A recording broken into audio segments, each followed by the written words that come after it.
Welcome guys, एक नई video में आपका स्वागत है। और ये है मोस्ट डिमांडिंग वीडियो कह सकते हो, IBM idea to business model, जिसका आपको ना तो कोई सैम्पल पेपर मिलने वाला है, ना ही कोई नोट्स मिलने वाली हैं।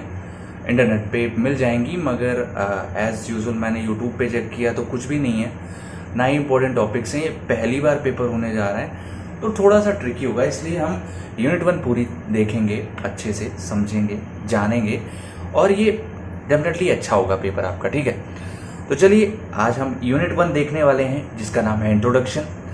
तो इंट्रोडक्शन में क्या है? Search for a business idea. तो सबसे पहले जानते हैं बिजनेस होता क्या है। तो a business is a legally recognised organisation design to provide goods और सर्विसेज और both to consumers, businesses and governmental entities. तो बिजनेस आपका एक ऑर्गेनाइजेशन होता है लीगली, है ना।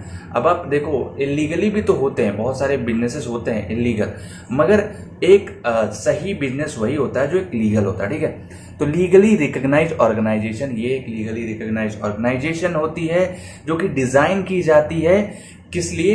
गुड को प्रोवाइड करने के लिए, गुड्स या सर्विसेज। गुड्स में आपका प्रोडक्ट हो गया, सर्विसेज में आपके जैसे मोबाइल में सर्विसेज हो गए, है ना, या कोई भी ऑनलाइन सर्विसेज हो गई। इन चीज़ों को प्रोवाइड करने के लिए बनाया जाता है बिजनेस ऑर्गेनाइजेशन। और वो जो सर्विसेज होती हैं वो किसको किसको प्रोवाइड होती हैं? कंज्यूमर्स को, सभी को, इनफैक्ट सभी को, कंज्यूमर्स को, बिजनेसेस को और गवर्नमेंटल एंटिटीज को। तो बिजनेस आपका एक ऑर्गेनाइजेशन है जो गुड और सर्विसेज प्रोवाइड करता है कंज्यूमर को, बिजनेसमैन को और गवर्नमेंटल एंटिटी को। ठीक है, कंज्यूमर में हम और आप आते हैं, गवर्नमेंटल में आप कह सकते हो गवर्नमेंट आती है, और बिजनेसेस में आते हैं कि एक बिजनेसमैन दूसरे बिजनेसमैन से कैसे डील कर रहा है। अब बात करते हैं बिजनेस। तो बिजनेस आपका प्रॉफिट एंटिटीज होता है। ज्यादातर लोग तो प्रॉफिट के लिए करते हैं बिजनेस, क्योंकि वो सैलरी, वो एक्सपीरियंस, ठीक है, वो मजा आपको 9 to 5 वाली जॉब में नहीं मिलेगा जो कि आपके खुद बिजनेस में मिलेगा। ठीक है, तो उस चीज के लिए लोग करते हैं कि प्रॉफिट होगा, हम करोड़ों में खेलेंगे, एटलीस्ट करोड़ों में नहीं तो लाखों में, 10 लाख के ऊपर खेलेंगे। ठीक है, तो उसके लिए बनाया जाता है कि बिजनेस आपका प्रॉफिट एंटिटी है। मगर कहीं ना कहीं देखा जाए तो ये नॉन प्रॉफिट एंटिटीज में ही आता है।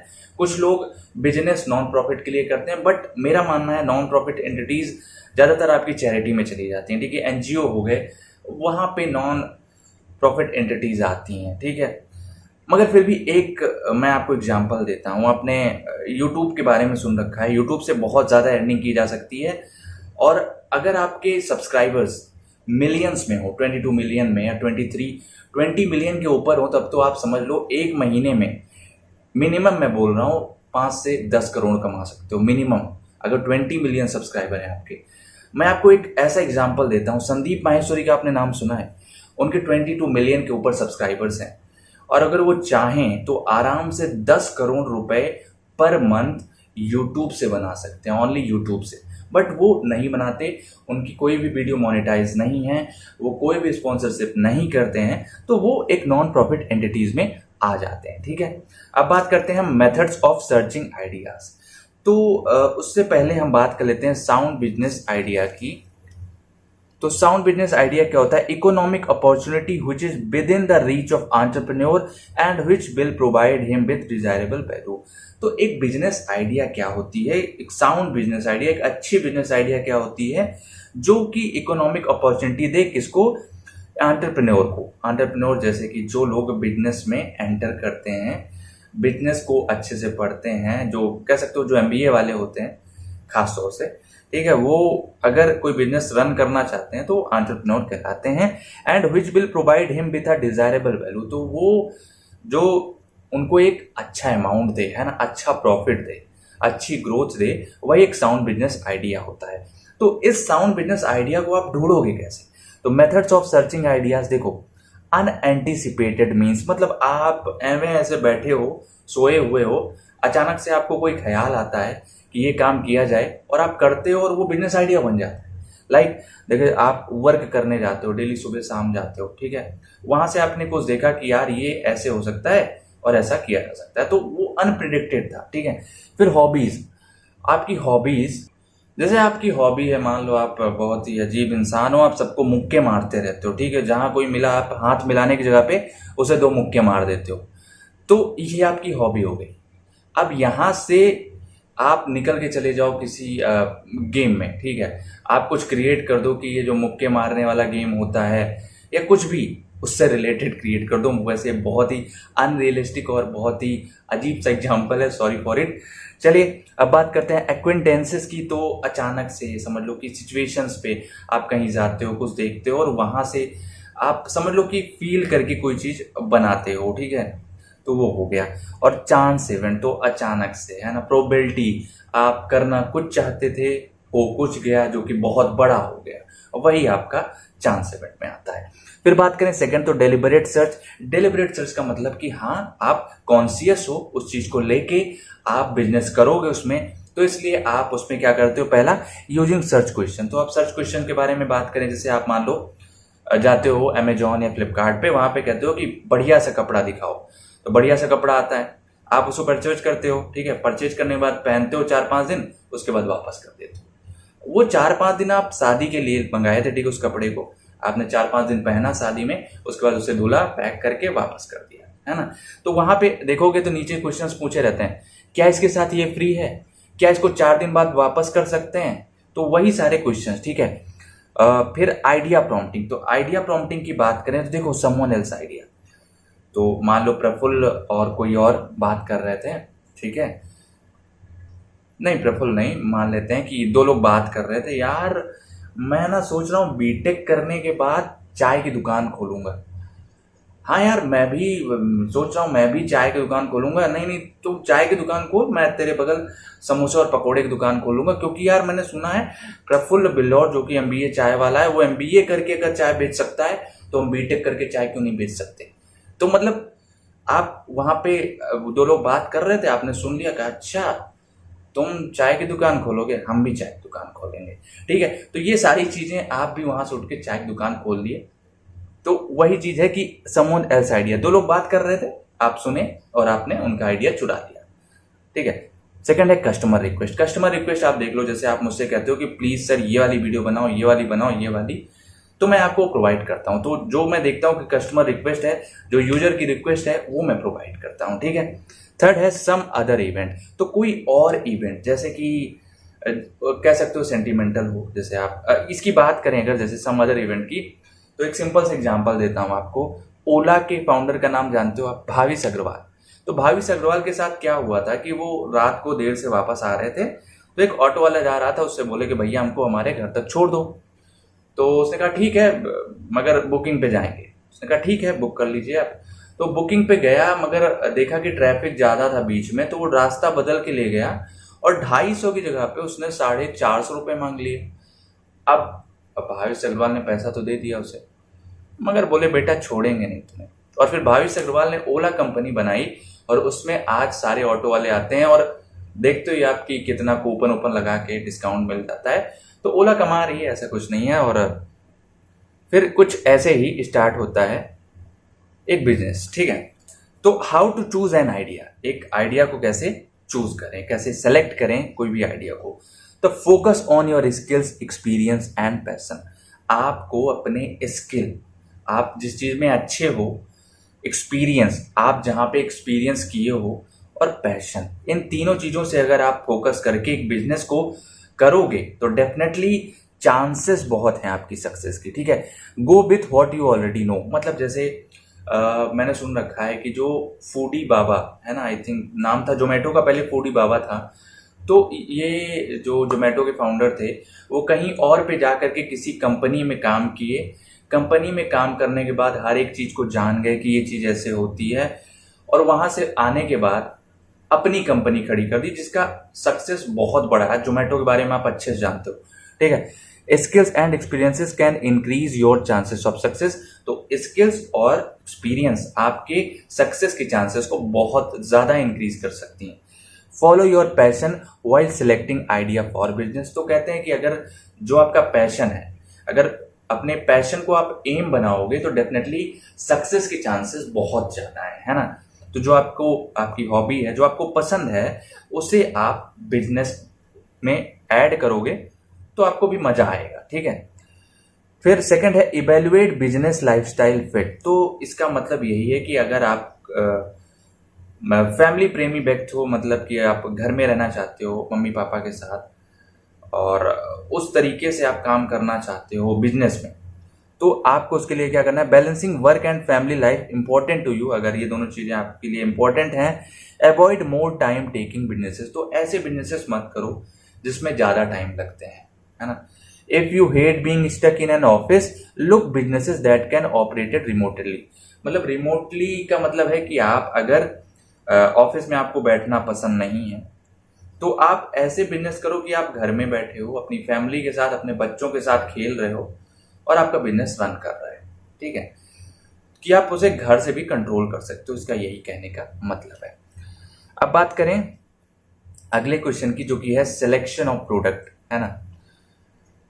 तो एक मिनट। तो सिलेक्शन ऑफ प्रोडक्ट में हम ये जानेंगे कि कैसे एक प्रोडक्ट को हमें सेलेक्ट करना है, ठीक है। तो उससे पहले मैं आपको ये फ्लो चार्ट है, इसको याद कर लेना, इंपॉर्टेंट फ्लो चार्ट है। प्रोडक्ट सिलेक्शन में डिमांड एंड सप्लाई कैरेक्टरिस्टिक, मतलब प्रोडक्ट सिलेक्शन आप अब कौन सा प्रोडक्ट सेलेक्ट करोगे जिससे उसके सक्सेस की चांसेस ज़्यादा हो, ग्रोथ की चांसेस ज़्यादा हो, तो डिमांड एंड सप्लाई कैरेक्टरिस्टिक्स। अब भाई साहब देखो, मेरे पास ये 2 पेन, ठीक है, 2 पेन है और एग्जाम का टाइम आया, 3 पेन है, सॉरी 3 पेन है, एग्जाम का टाइम आया, तो मुझे पता है कि नीली कलम ज़्यादा चलती है, ठीक है। कुछ लोग तो जैसे मुझे देख लो, मैं बहुत कम ब्लैक पेन यूज किया हूँ, तो नीली कलम ज़्यादा चलती है, इसलिए हम इसको ज़्यादा मैन्युफैक्चर करेंगे। और काली कलम यूज होती है हेडिंग डालने के लिए, इसलिए इसको हम कम मैन्युफैक्चर करेंगे। अगर इसको 1000 मैन्युफैक्चर करेंगे तो इसे 500 मैन्युफैक्चर करेंगे। वहीं पे ये रेड पेन है, रेड पेन मतलब जो मास्टर लोग होंगे वो चेक भी करेंगे, थोड़ा सा ज़्यादा लगेगा, है ना, ब्लैक पेन से थोड़ा सा ज़्यादा यूज लगेगा, तो 600 बनाएंगे, ठीक है। तो ये हमारी 1000, ये हमारी 500 और ये हमारी 600, ये तीनों पेन का डिस्ट्रीब्यूशन है। तो हमने डिमांड हमें पता चल गई और सप्लाई कैसे करनी है, तो हमने ये चीज़ किया। ये आपका स्टैंडर्ड प्रोडक्ट्स में आते हैं और जॉब ऑर्डर प्रोडक्ट्स इसमें आते हैं। अब फ्रीक्वेंसी ऑफ कंजम्पशन, तो फ्रीक्वेंसी ऑफ कंजम्पशन में आप ये समझो कि कब कौन सी चीज़ ज़्यादा यूज हो रही है ना। अब जैसे एग्जाम टाइम वाला दिया, तो इसमें आपकी तीनों पेन्स में सबसे ज़्यादा ब्लू यूज हो रही है ना। तो ये डिमांड का खेल है कि आपको डिमांड समझना है। फिर नेचर ऑफ यूज, कहाँ पे यूज की जा रही है उस पर्टिकुलर चीज में। अब अगर साइन करने में कोई पेन यूज की जा रही है तो वो कम खर्च होगी, है ना, वो वही चीज है। प्रोडक्ट कैरेक्टरिस्टिक्स, तो प्रोडक्ट कैरेक्टरिस्टिक्स में आपका प्रोडक्ट क्लास, प्रोडक्ट लाइन और प्रोडक्ट मिक्स आ जाते हैं। अब डिसीजन प्रोसेस होता है आपका प्रोडक्ट सिलेक्शन, इसमें डिजाइन टीम सेलेक्ट करती है एक या और products concept for further development. तो एक या कुछ और प्रोडक्ट को सिलेक्ट करती है ताकि उसे आगे हम लोग और डेवलपमेंट कर सकें। Entrepreneur make modification with changing environment, तो चेंजिंग एनवायरनमेंट के हिसाब से, जैसे आपको वही एग्जांपल, पेन वाला एग्जांपल आप यहाँ लगा सकते हो, ठीक है। इंपॉर्टेंस क्या है, changes in business risk, financial risk, existing production system, changes in competitive. तो भैया क्या है ना, प्रोडक्ट सिलेक्शन अगर आप अच्छे से करते हो कि कब कौन सा प्रोडक्ट लॉन्च करना है, तो बिजनेस रिस्क आपका कम हो जाता है ना, आपको लॉस कम होंगे, प्रॉफिट ज्यादा होंगे, या तो आप नॉर्मल चलोगे।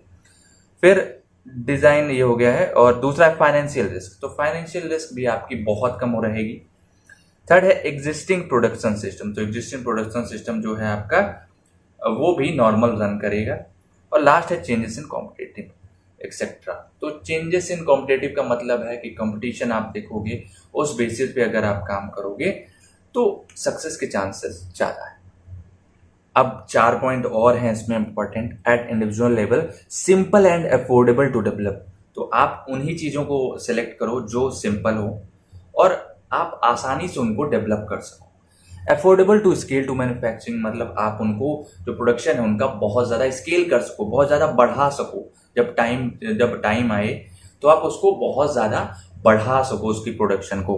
Potential for a high profit margin, तो ऐसा प्रोडक्ट सेलेक्ट करो जिसमें आपको प्रॉफिट मार्जिन ज्यादा हो, मतलब कि आपको इस पेन को बनाने के लिए जो कॉस्ट है मान लो आ रही 2 रुपए, आप इस पेन को कम से कम 10 रुपए में बेचो, ठीक है। तो ये ज़्यादा आपका हाई प्रॉफिट मार्जिन रहे, साथ में रिकरिंग रेवेन्यू हो। तो रिकरिंग मतलब बार बार, जैसे अब मैंने 2 पेन बनाई हैं या 1 पेन बनाई, सपोज ये पेन बनाई है हमने, तो बार बार इस पेन को खरीदा जाए। इसमें ऐसा कुछ करो कि लोग इस पेन को पसंद करें और इससे रिकरिंग रेवेन्यू, आपका रेवेन्यू आता रहे। रिकरिंग रेवेन्यू का आपको बेस्ट एग्जांपल देता हूं मैं। अगर आप अमेजॉन प्राइम देखते हो, ठीक है, जब या हॉटस्टार देखते हो, तो जब आईपीएल का सीजन आता है या क्रिकेट का कोई भी सीजन आता है, तो आप देखोगे कि हॉटस्टार की जो सेल्स होती हैं बहुत ज़्यादा बढ़ जाती हैं। क्यों? क्योंकि लोग खरीदते हैं, लोग प्रीमियम परचेज करते हैं, है ना, 1 महीने के लिए या फिर 1 साल के लिए खरीदते हैं। नेटफ्लिक्स का हो गया, ओटीटी प्लेटफॉर्म जितने भी हो गए, उनको आप जो परचेज करते हो आपका रिकरिंग रेवेन्यू में आता है। बनाया उन्होंने एक बार, परचेज आप कर रहे हो बार बार, ठीक है। तो अब बात करते हैं अगले टॉपिक की, जो कि है द एडॉप्शन प्रोसेस। तो एडॉप्शन प्रोसेस का मतलब, जैसे चाइल्ड एग्जाम्पल लेते हैं, जब एक बच्चा पैदा होता है तो उसको एडॉप्ट करने के लिए माँ बाप क्या क्या नहीं करते, है ना। मतलब सबसे पहली चीज देखो, अब मैं आपका एग्जाम्पल लेता हूँ, आपकी शादी होगी आज के 4-5 साल बाद और 2-3 साल बाद आपको बच्चा होगा। तो आप देखो, अभी तो आप एकदम नॉर्मल जी रहे हो, शादी के बाद थोड़ा सा चेंज होगी, जब बच्चा आ जाएगा तो और चेंज होना पड़ेगा, है ना। रात को 3 बजे आपको उठना पड़ सकता है, समझ रहे हो, और डायपर गीला हो गया तो आपको आपकी वाइफ जो है आपको रात के 2 बजे भेज देंगी, जाओ लेके आओ, है ना। तो वो सारी चीजें, अब ये मत कहना कि मैं एक्सपीरियंस हूं, मैं लोगों को देख करके सीखा हूं, ठीक है। चलिए, अब यहाँ पे अगर हो गया है सारी चीजें, तो adoption is the process by which people become users of a product. तो एडॉप्शन एक ऐसी प्रोसेस है जिससे लोग एक प्रोडक्ट के यूजर बनते हैं, है ना। एक नया प्रोडक्ट जब लॉन्च होता है तो लोग उसको देखते हैं, समझते हैं, जानते हैं और फिर उसको एडॉप्ट करते हैं। अब देखा जाए तो इसमें 5 stages of consumer adoption process, तो 5 स्टेजेस होती हैं कंज्यूमर एडॉप्शन प्रोसेस की। पहला है प्रोडक्ट अवेयरनेस। तो जब भी कोई नया प्रोडक्ट लॉन्च होना होता है या बनाया जाता है तो उसके बारे में all information about new product, तो उस पर्टिकुलर चीज के बारे में आपको सारी इंफॉर्मेशन पहले से मिल जानी चाहिए। एडॉप्टर्स में be inform through advertising publicity. तो अब पता कैसे चलेगा? या तो आप एडवर्टाइज करो, बड़े बड़े बैनर जो रोड के किनारे लगे होते हैं उन पे लगाओ, या तो पब्लिसिटी आप पैम्फलेट बंटवा दो, या फिर और किसी भी तरीके से पब्लिसाइज करो उस चीज को, और any other effort of marketer. तो मार्केटर की हेल्प से आप उसे और ज्यादा पब्लिसाइज करो, ठीक है। सेकंड पॉइंट है प्रोडक्ट इंटरेस्ट। तो प्रोडक्ट इंटरेस्ट क्या है? Evaluation stage and considers buying new product. तो ये एक ऐसी स्टेज है जहां पे आपने प्रोडक्ट का, मान लो बताया कि ये प्रोडक्ट हम लॉन्च करेंगे, उसके बारे में इंफॉर्मेशन दी, तो यहाँ पे आपको क्या है, कंसीडर्स बाइंग न्यू प्रोडक्ट, आपने इंफॉर्मेशन दी, तो वो सोचेंगे खरीदा जाए या ना खरीदा जाए। तो by this time innovation is introduce. तो इस टाइम पे आप इनोवेशन लाओगे अपने प्रोडक्ट में, आप बताओगे कि ये फीचर तो है ही, इसके साथ ये भी फीचर है, तो लोग सोचेंगे। और फिर user get information about features, uses, advantages, disadvantages, price और लोकेशन। तो यूजर को ये सारी इंफॉर्मेशन आप प्रोवाइड करोगे, अभी वो खरीदने का मन नहीं बनाया है, ठीक है। फिर product evaluation. Consumers tries product on small scale. तो वो स्मॉल स्केल पे देखता है, कह सकते हो, ठीक है, या यूज भी करता है, बट एक्चुअल में प्रोडक्ट इवैल्यूएशन में उतना यूज नहीं जितना प्रोडक्ट ट्रायल में। तो प्रोडक्ट ट्रायल में एक्चुअल ट्रायल शुरू होता है, इवैल्यूएशन में कह सकते हो कि वो अपने दिमाग में इवैल्यूएट करता है कि ये वाली पेन और ये वाली पेन कौन सी बढ़िया रहेगी, है ना। तो उनको अगर उसे सोचेगा यार इससे तो मतलब नीला नीला दिखता है, इससे काला काला दिखता है, मतलब यार देख लो, मतलब मुझे ये काला रंग पसंद है इसलिए मैं इसके साथ जाऊंगा। फिर इस कंपनी ने कहा कि अब इसमें हम 2-2 निब लगा देंगे और काला नीला दोनों आएगा बाहर। तो आपने सोचा ठीक है, ये तो बढ़िया है। फिर तो यहाँ पे आपका प्रोडक्ट इवैल्यूएशन में थे, they compare new product with old product. तो उन्होंने कंपेयर किया कि यार ये वाली अच्छी, वो वाली खराब है, ठीक है।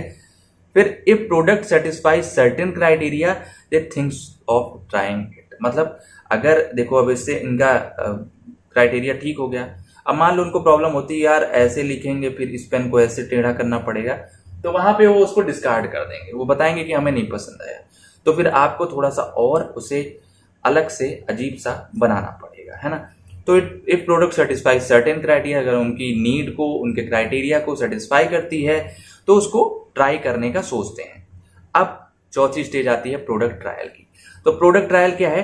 Tries it, if satisfies enters adoption stage. तो वो उसको ट्राई करते हैं, वो इस पेन को खरीदेंगे, इससे लिख के देखेंगे कि हाँ बढ़िया चल रही है, तो सोचेंगे ठीक है आप इसके साथ रहना सीखते हैं। ओके, यूज और एक्सपीरियंस प्रोडक्ट फर्स्ट टाइम। तो ये पहली बार है इन चारों आपके प्रोसेस में, स्टेजेस में, जहां पे एक्चुअल में यूजर आपका इस प्रोडक्ट को ट्राई कर रहा है, ठीक है। अब बात करें फिफ्थ पॉइंट की, तो है प्रोडक्ट एडॉप्शन, ठीक है। तो ये प्रोडक्ट एडॉप्शन की बारे में हम देखेंगे। प्रोडक्ट एडॉप्शन में क्या होता है कि ये लास्ट स्टेज है ना, कि अब आपका यूजर देख लिया, ट्राई कर लिया, और अब इसको वो एडॉप्ट करेगा कि हाँ भाई ये पेन अच्छी चल रही है, और एक ही पेन अब हमें काली नीली नहीं ले जानी पड़ती, इसी में दोनों पेन है, तो मतलब बढ़िया है यार, कम से कम लोड ले चल रहे हैं हम, और एक पंथ दो काज वाला काम हो रहा है, तो मतलब बढ़िया है। तो product adoption decides to make full and regular use. तो अब सोचेगा कि नहीं, अब इसको साइड करो और अब हम इसको यूज करेंगे, ठीक है। उसके बाद new product, good service idea. तो जो न्यू प्रोडक्ट होता है इसमें आपका कुछ भी हो सकता है, लाइक अभी मैं जैसे आपको सर्विस के बारे में बता रहा हूँ, गुड भी हो सकता है, आइडिया भी हो सकता है, कुछ भी हो सकता है। रिजेक्शन में अकर आफ्टर एनी स्टेज। तो रिजेक्शन यूजर का जब दिमाग खराब होगा, पता चला ये पेन चल नहीं रही है, उठा फेंक देगा इसको, समझे। तो रिजेक्शन किसी भी स्टेज पे हो सकती है, कहने का मतलब यही है। अब बात करते हैं हम अगले इंपॉर्टेंट टॉपिक की, जो कि है प्रोडक्ट इनोवेशन। इनोवेशन का मतलब होता है खोज, है ना। अब इसमें देखो, development of a new product. तो एक नए प्रोडक्ट का डेवलपमेंट, या फिर changes in design of a established product की मॉडिफिकेशन। यहाँ पे आप मॉडिफिकेशन भी लिख सकते हो, ठीक है।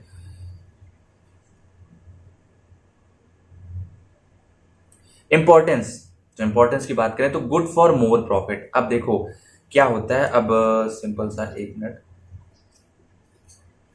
आपने ये पेन रखी थी, ठीक है, ये आप बेचते थे 7 रुपए में या 10 रुपए में आप बेचते थे, ठीक है। ये पेन आप 10 रुपए में बेचते थे, ये पेन आई डायरेक्ट आपने इसका कॉस्ट 25 कर दिया, ठीक है। अब ये पेन आई डायरेक्ट आपने इसका कॉस्ट 25 कर दिया, मान लिया ये भी 10 थी, ये भी 10 थी, मगर अब आपने इसका दाम डायरेक्ट 25 कर दिया 10 से बढ़ा के। क्यों? क्योंकि इसमें नया फीचर है ना, changes in design of established products. फिर दूसरा है diversifying brings in new opportunities. तो डाइवर्सिफाइंग जो है नई अपॉर्चुनिटीज को लाती है, मतलब अब आपने इस चीज को बड़ा कर दिया है ना, इसमें दो निब लगा दी, तो डेफिनेटली एक अलग एस्पेक्ट हो गया इस पेन का, है ना। अलग अलग जगह यूज कर सकते हैं अब इसे लेस टाइम में, है ना। जितनी देर में हम इसकी कैप खोलेंगे उतनी देर में हमने इसको टिक कर दिया, इसमें से निकल आई निब, ठीक है। तो समझो टाइम के साथ साथ आपका बहुत ज्यादा काम भी होने लगा। कांस्टेंट इनोवेशन, नेवर इररिलेवेंट और आउट ऑफ डेट। तो कांस्टेंट इनोवेशन, अगर आप कॉन्स्टेंटली इनोवेट करते रहोगे, इस पेन में मान लो आपने कुछ दिन बाद 3 पेन लगा दी, रेड वाली भी लगा दी, तो क्या होगा कि आप कभी आउट ऑफ डेट नहीं होगे। अगर इसका बेस्ट एग्जांपल लेना है तो आप नोकिया को देखो, नोकिया आउट ऑफ डेट क्यों हो गया? नोकिया जब स्टार्टिंग में आया था तो नोकिया का कोई भी बाल बाका नहीं कर सा रहा था, मगर धीरे धीरे नोकिया आउट ऑफ डेट हो गया। आज आप देखोगे नोकिया का फोन, आपके फ्रेंड सर्कल में किसी के पास नोकिया का फोन है? नहीं होगा। डेफिनेटली मुझे ऐसा लगता है कि नहीं होगा। सब रियलमी, रेडमी और वीवो, ओप्पो ही यूज करते हैं, ठीक है। तो वही चीज है कि आपको आउट ऑफ डेट नहीं होना है। Helps you keep up with market. तो आपका ये जो प्रोडक्ट इनोवेशन है ये आपको मार्केट के साथ ले चलता है, आपको कंपटीशन में बनाए रखता है, आगे रखता है, ठीक है। अब बात करते हैं हम नेचर ऑफ इनोवेशन। तो इनोवेशन का नेचर क्या होता है? देखो, जो सोसाइटी होती है, जो हम लोग होते हैं, हमको एक नई चीज की क्या हुई? नीड। हमको ये नीड हुई कि इसी में हमें ब्लैक पेन चाहिए, तो न्यू नीड आई। अब न्यू नीड आई, जो मैन्युफैक्चरर था उसने कहा कि ठीक है, हम इसमें एक टेक्नोलॉजी लगाएंगे, स्प्रिंग लगाएंगे, और यहाँ पे हमने टेक्नोलॉजी की मदद से चेंज किया। तो इसी जो हमारी नीड थी, जो हमारा प्रोडक्ट था, उसको जो हमने चेंज किया, वही आपका नेचर हो जाता है इनोवेशन का। अगर टाइप्स की बात करें, टाइप्स ऑफ इनोवेशन, तो प्रोडक्ट, प्रोसेस और सर्विस, ये 3 मेन होते हैं। और भी होते हैं आपके करीब 7 होते हैं, और प्रोडक्ट में 7 होते हैं और किसी चीज़ में 4 होते हैं। ठीक है, तो आपको इतने 3 याद रखने हैं, प्रोडक्ट, प्रोसेस, सर्विस, और इनको अच्छे से करना है आपको। अब बात करते हैं हम लास्ट टॉपिक की, जो कि है product planning and development strategy. तो इस टॉपिक को आप इम्पोर्टेंट रख सकते हो क्योंकि ये इम्पोर्टेंट टॉपिक होने वाला है आपका। ठीक है, इसमें देखो स्टेप 1 क्या है, generation of a new product idea.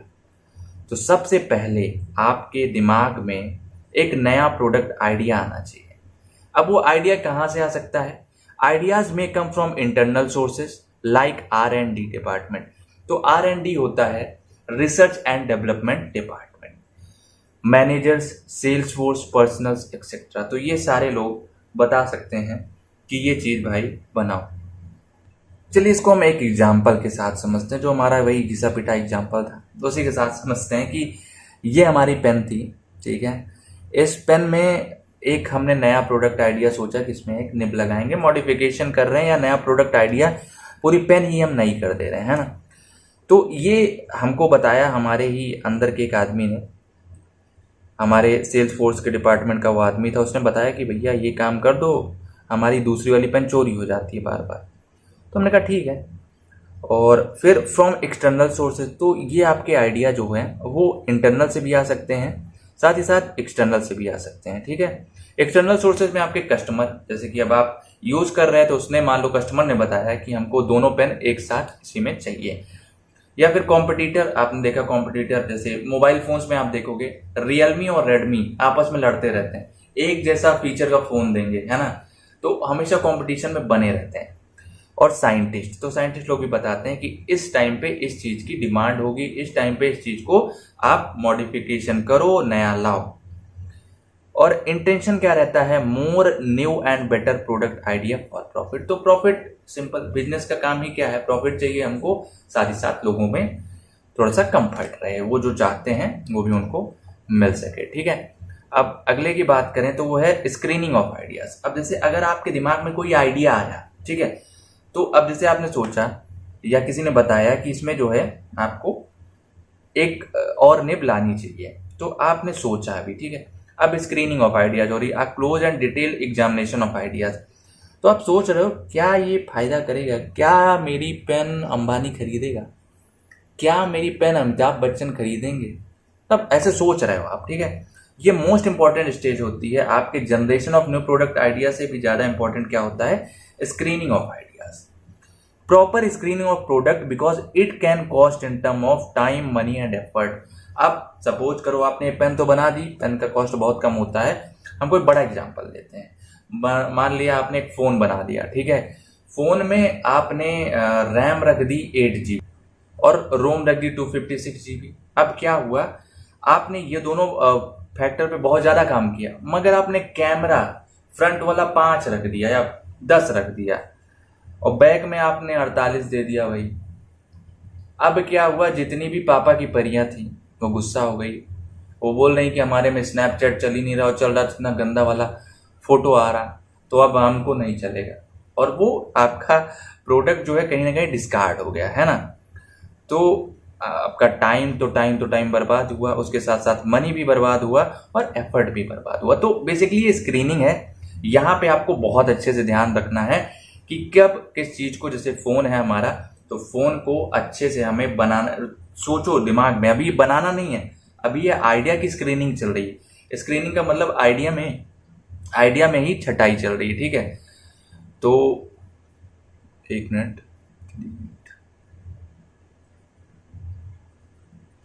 Okay, तो अब बात करते हैं स्क्रीनिंग ऑफ आइडियाज आपका हो चुका है, यहाँ पे आपके आइडिया की कहीं ना कहीं फिल्टरेशन हो रही है। ओके, थर्ड स्टेप है product concept development.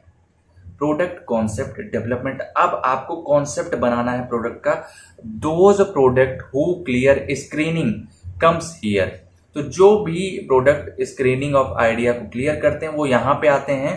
Product concept में क्या होता है, फिजिकल, फीचर, बेनिफिट, प्राइस, हम इन सब बातों के बारे में बात करते हैं। ठीक है, इन सब चीजों के बारे में बात करते हैं।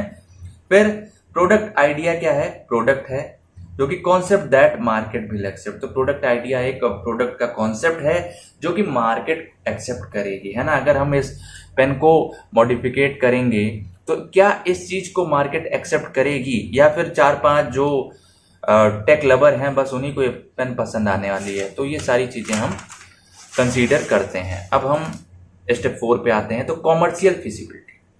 कॉमर्शियल फिजिबिलिटी का मतलब है checked whether product is commercially feasible. क्या ये कॉमर्शियली फीजिबल है in terms of demand, potential, cost of production, marketing. क्या कि अगर हम इसे लॉन्च करेंगे तो क्या इसकी डिमांड बढ़ेगी, ऐसा ना हो ये फ्लॉप हो जाए।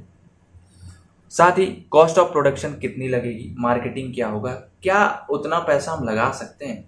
Compatible with organisational, technological, financial और ह्यूमन। तो इतने का ही हम बनाएं इस पेन को कि लोग भी खरीद सकें, हम भी बना सकें, ना हमारा नुकसान हो और ना कंज्यूमर का नुकसान। ठीक है। स्टेप 5 है प्रोडक्ट डेवलपमेंट। तो अब एक्चुअल में प्रोडक्ट आपका बनने के लिए आता है। प्रोडक्ट डेवलपमेंट कहाँ जाएगा, तो इंजीनियर्स के पास जाएगा। Engineering department converts product concept into concept form of product. तो ये जो कॉन्सेप्ट आपने सोचा पीछे स्टेप नंबर 3 में, अब उसकी बारी है किसमें कन्वर्ट होने की, कॉन्सेप्ट फॉर्म ऑफ प्रोडक्ट। तो ये अब प्रोडक्ट बनेगा आपका। ठीक है। इसमें आपके साइज, शेप, डिजाइन, वेट सब कुछ डिजाइन किया जाएगा, है ना। एक्चुअल में आपका एक मॉडल और प्रोटोटाइप इन लिमिटेड स्केल। तो एक एक्चुअल प्रोडक्ट आपका बन के तैयार होगा जिसमें क्या होगा, हाँ, तो जिसमें क्या होगा, आप लिमिटेड स्केल में बनाओगे। ये नहीं कि आपने देखा सब कुछ स्टेप नंबर 4 तक वो अगर पार कर गया तो हम इसकी पूरी भर के नैया बहा दें, ऐसा नहीं हो सकता। हमें इसको लिमिटेड बनाना है। अभी हम टेस्ट करेंगे, टेस्ट करने के बाद अगर ये पास होता है तो हम इसको मास प्रोडक्शन करेंगे इसका। ठीक है। तो प्रोडक्ट डेवलपमेंट हो गया। अगला है टेस्ट मार्केटिंग। तो टेस्ट मार्केटिंग क्या होता है, sample of product tested in a well chosen and authentic sales environment. तो इस प्रोडक्ट का हम ऑथेंटिकेशन करेंगे, लोगों के पास ट्रायल करने के लिए भेजेंगे। इन view of consumers reaction improvement है। तो लोगों के पास भेजेंगे, जैसे अब फोन आता है, ठीक है, तो अगर कोई नया फोन लॉन्च होता है तो आपके टेक्निकल गुरुजी के पास पहुंच जाता है, ठीक है, टेक बर्नर के पास पहुंच जाता है कि आप इसको टेस्ट करिए। वो पैसा नहीं लेते हैं, कहते हैं आप इसको टेस्ट करिए, लोगों को बताइए कि क्या ये एक्चुअली में अच्छा है, क्या आपको पसंद आ रहा है, तो हम और बनाएंगे। ठीक है। अब अगर लोगों को पसंद आता है तो उसको खरीदते हैं। अगर कोई उसमें बताते हैं, जैसे मान लो फोन है, उसमें फ्रंट वाला कैमरा 5 मेगापिक्सल है, बाकी सब कुछ बढ़िया है, तो वो कहेंगे 5 की जगह पे यार कम से कम 15-20 तो कर दो, है ना। तो वो चीज हो गया। अब कंज्यूमर ने ये कहा तो इम्प्रूवमेंट किया जाएगा और उसे बढ़ाया जाएगा। ठीक है। अब हमारा लास्ट स्टेप है स्टेप 7, जो कि है कॉमर्शलाइजेशन। तो कॉमर्शलाइजेशन में क्या होता है, after test marketing, launch of product, production, promotion, marketing and it goes on and on. ठीक है। तो इसको समझाने के लिए हम ये कहेंगे कि जब आपने टेस्ट मार्केटिंग पार कर ली, लोगों को पसंद आया, तो अब एक्चुअल में आप मास प्रोडक्शन करने वाले हो। ठीक है। और इसमें आपका प्रोडक्शन होगा और इसको हम प्रमोट करेंगे, मार्केट करेंगे, मार्केटिंग में जाएंगे, साथ ही साथ हम इसको एडवर्टाइज करेंगे, पब्लिसाइज करेंगे, और उसके बाद हमारा प्रोडक्ट एक लाइफ साइकिल में आ जाएगा और वो गोल गोल घूमता रहेगा। अगर कोई मॉडिफिकेशन आएगा, कोई अपडेट देना होगा तो हम अपडेट दे देंगे। ठीक है। तो बस इतना ही है आपकी यूनिट 1 में। आई होप सो आपके बेसिक कॉन्सेप्ट्स क्लियर हो गए होंगे। अगर बेसिक कॉन्सेप्ट्स क्लियर हो गए हैं तो वीडियो को लाइक करिएगा और नीचे कमेंट सेक्शन में बताइएगा कि आपको क्या पसंद आया और क्या आपके सारे कॉन्सेप्ट क्लियर हैं। ये भी मैं कमेंट सेक्शन में देखना चाहता हूँ। साथ ही अगर इंस्टाग्राम पे फॉलो नहीं किया है तो फॉलो कर लो और टेलीग्राम ज्वाइन कर लेना, वहाँ पे इसकी नोट्स मिल जाएगी। या तो 5 यूनिट खत्म हो जाएंगी तब मिल जाएंगी या फिर पहले मिल जाएगी। ठीक है। तो वीडियो को लाइक करना है, आपको शेयर करना है अपने बेस्ट फ्रेंड के साथ और कमेंट करना है बेस्ट पार्ट आपका वीडियो में जो भी लगा आपको। साथ ही साथ मिलते हैं आपसे यूनिट 2 में जल्द ही। तब तक के लिए प्यार बनाए रखिए, हम आपसे मिलते रहेंगे time to time. Bye bye, take care और पढ़ते रहिए अच्छे से।